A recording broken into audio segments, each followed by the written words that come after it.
my friend. We have a request. Pink Floyd, dogs. Love Pink Floyd. So I'm going to do a little bit here on the git fiddle, do a little bit on the piano, and just describe what key we're in, what we're working with music theory. Try and keep it underneath 8 minutes, 10 minutes tops. Here we go. There is a lot to this song. So as you know, the central theme of this whole album is the name of the animals, but the lyrics, they go quite well with that. The melodies themselves are derived out of using sus chords, and which is kind of Pink Floyd's MO, so if we're not familiar, this one's going to be in the key of F major or D minor. They share the same key signature, do, re, mi, fa, sol, la, ti, do. We have an F, G, A, B flat, C, D, E, and F. When we're doing this D minor 9, a couple different ways. A lot of times you'll see tabs that'll have like middle chords and not playing the outside. That's fine. Just remember it's being based off of kind of this construct. Here's the D, here's the minor third, here's the 7th, and anything you want to add after that would be either the 9th, 11th, or 13th. I like to play this, the note up top, F here, because it resembles like a lower end and gives me a good stability here with our 1, 3, 5, D7 kind of shape. Also used in here would basically be the 5, the 3, 5, and 5 that I play like that, or split the difference like that. But I never really like to do a big stretch unless I'm doing a 9 chord that way for a major chord. So as I was saying here, in the beginning, you can just play D minor if you want. What I like to do is just kind of leave open the E note so it has a little bit of a sus over the top of there. A, B, C, D, E, secondary there, and the minor still. But we don't call it a sus, we just call it a 9. So opening that up gives us a nice feeling of in the beginning. Then when we're moving it down, we're going to be having our B flat. Now you can play it with your 1 up top here, but I would suggest just giving it here your C, walking it down, getting this. And then you can cover that whole thing if you want to with 3, 3, 3, 3, and then throw down your 1 down here for your lower note. That just gives you a little bit of a stability. So all the chords that I would be playing would be probably this type of shape. Moving down this chord right here. Because when we utilize that D note, it just goes, or that E note, it utilizes it as the 9. So that's a great way to cover all the strings and still get the rhythms you want. All right, after that, the A sus, you can do 2. You can either play your A major, like right now, but leave it all open so we get the open tonalities, and then put your pinky up top here. That works really well for this tune, or you could just play a good old-fashioned A major and throw your finger over the D, which would give the sus. In fact, when I'm jamming this out live, I do it for both. I just hold.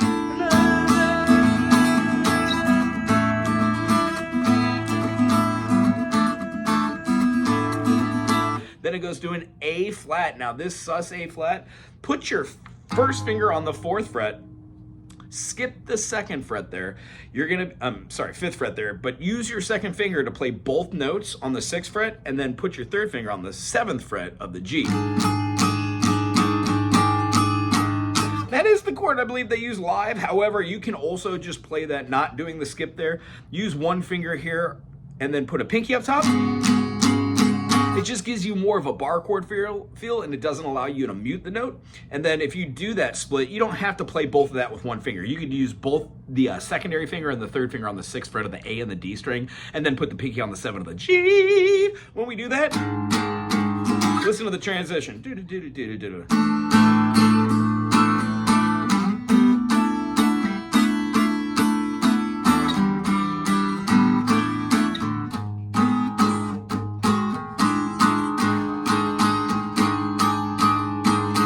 An awful amount of tension. Okay, after that, I think we're just noticing that it goes through that process over and over. You gotta be crazy, you gotta need sleep on the sleep on your toes when you're on the street. It goes through the whole thing. You're gonna feel the drums really build up.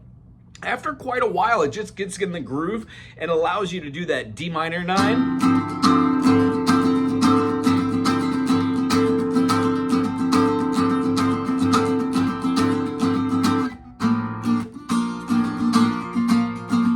Wrap that finger over to mute the low one, you can still go for that B flat.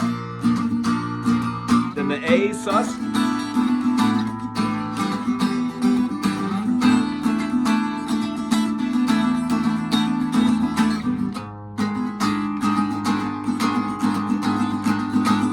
Has that kind of feeling over the whole thing, and then it wraps up to the D really quick, and then it jumps into our favorite part of the whole song, the slow part, which has the double slide. I don't have my slider on me. Yeah, I'll do another little video, I'll put it in there.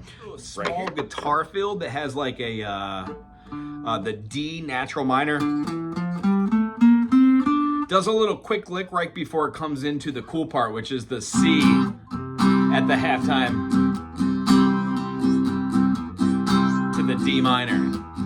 Now we already chit-chatted about this. This is why we're here right now. Slide on our finger, whatever feels preferable. A lot of people like it on third finger, second finger. Just for purposes of this, I'm gonna throw it on third finger, fits better. We're gonna slide all the way up to the 14th fret and walk back towards the 12th. Now the actual notation we're gonna be playing feels like it's gonna be on the 12, 12 and 13. So you're gonna have to feel that.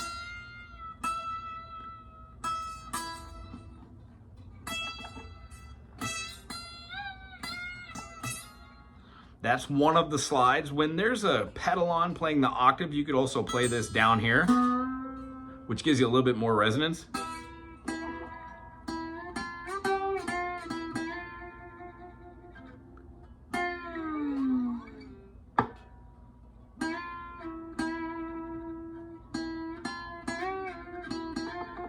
Now that's for the slide part. When we're seeing these actual notes, you are playing these two. So if you're doing your octaves here and you don't have an octave pedal and you can figure out how to use your slide and get both of them, great. If not, you have two people playing the slide, great. But work on both parts so you know how to play the one down here. And essentially we're just playing 9, 10, 12, 10, 9, 10, up top. I like to play them together. By using the first finger, I mute the B string, and then I'm able to play over the top of it. So I've got the lower note here. There's my lower octave, D minor 9 and C feel. So the major over the top of this, the C major is gonna feel really good. When it shifts back to the B flat major, it does the same thing. The feeling we have over the top of most of this when it's going through the notation,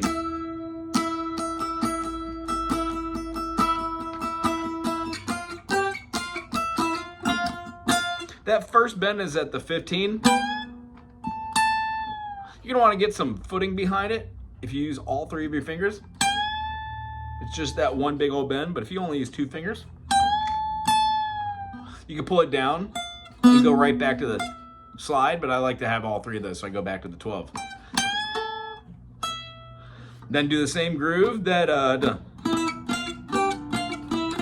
the next bend comes at 20. It goes all the way up and it's hard to do in an acoustic electric.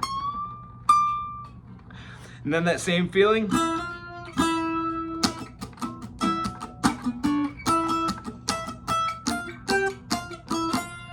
Does another bend. Then it goes.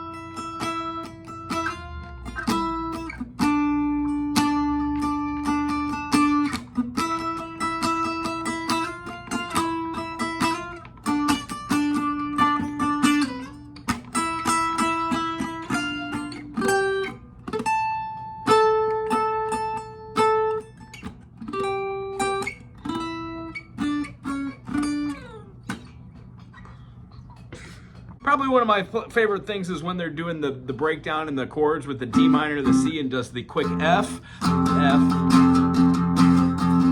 E flat, back to that D minor. Over the top of that, we're using these really cool octave notes. And I would just think about the outside. It's a minor third up from where your finger is, no matter where you're going. And use these a lot in jazz. Move them all over the place. So that's kind of how I feel about that solo part. Have fun with that. If you have questions about that, again, put it in the comments section.